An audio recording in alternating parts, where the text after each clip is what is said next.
So let me ask you this, and I appreciate you kind of sharing that because I've heard that numerous times where it's more that ego stride more than it's actually, hey, is this successful and is it going to directly affect and a correlation to the top line or the bottom line of the company's growth? And there isn't, it's really irrelevant when you at the end of the day, are we producing it?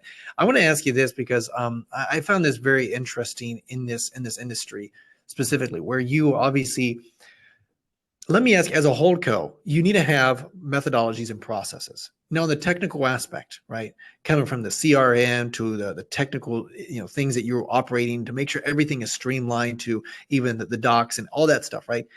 When you're working with these portfolio companies and you're working with them, do you try to also integrate?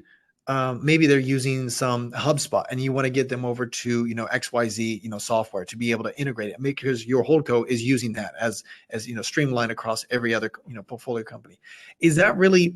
Do you notice those small things or even SOPs or anything like that that are very, very beneficial at the end of the day for the integration of those companies, or is it really irrelevant? Do you find that there is some sort of positive association with that or correlation? Yeah, I'll answer. Then I'd love to hear your point of view on what you are seeing and what you've learned as well. I'd like to get educated there. But my general rule is if it's in the core process flow of sales, delivery, or support, and like there's money attached to it, I don't mess with it. If there is a gap, I'm highly opinionated. And so that's the general rule that I use. So if someone says like we've been using a spreadsheet for the CRM, I'm like, okay, you're going to use this tool. And so there is a menu of items. We call it our digital forest. And like this is the collection of like, all right, what do you use for mail? What do you use for CRM? What do you use for? I'm really big on having a CDP, customer data platform. Some folks think you have to be like an enterprise scale company for this. But if you have anything that, whether it's B2B, B2C, B2B2C, B2G, like it doesn't really, I don't care what your business model is or who your audience is. I think having a lightweight CDP is very important. And an example, if you look at folks like Segment, Amplitude, these are some of the software vendors that sell this at scale.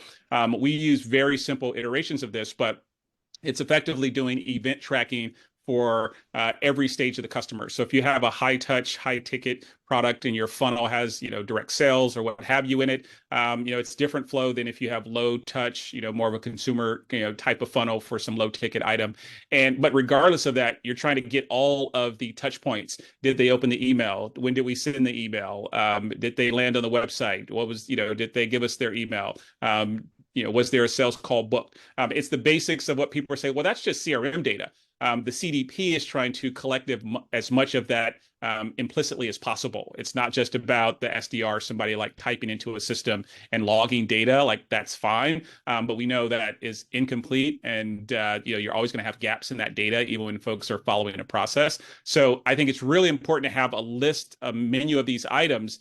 And like that CDP is just one example of, typically I show up and folks don't have a great approach to that. And we're not going to have a technical meeting on which vendor to choose. We're using the one that, we've already kind of proven.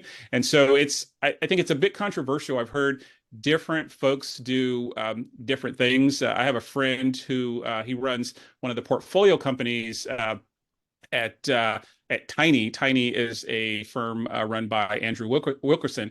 And what I find interesting about their flow is like nothing is really connected. These are just standalone companies. And I feel that my approach in the short term is beneficial. And in the long term, it might do me damage, right? And I just don't know where to kind of stop that. But I found that we've been able to move so much more quickly where it's just like, we're just using this. If you're not already using something and it's making money, we're using this. So that's my take. Again, it might be a limiting belief that I'm going to have to get over as, we either grow the portfolio or certain companies get to a certain size. But what's your take? What have you seen? Well, you're right. Where I think the way you look at it is very dead on because I've seen different structures on this where some are like straight. This is what we're using as a holdco, and everybody kind of integrates it accordingly. But I think it's also contextual, right? It's dependent upon obviously some industries. I'm just going to use CRM just because it's simple and so forth. But some CRMs are really, really contextual, just specific for that audience, and it's really, really Right. optimized. So it's like why kind of integrate it into this, even though it's part of your holdco.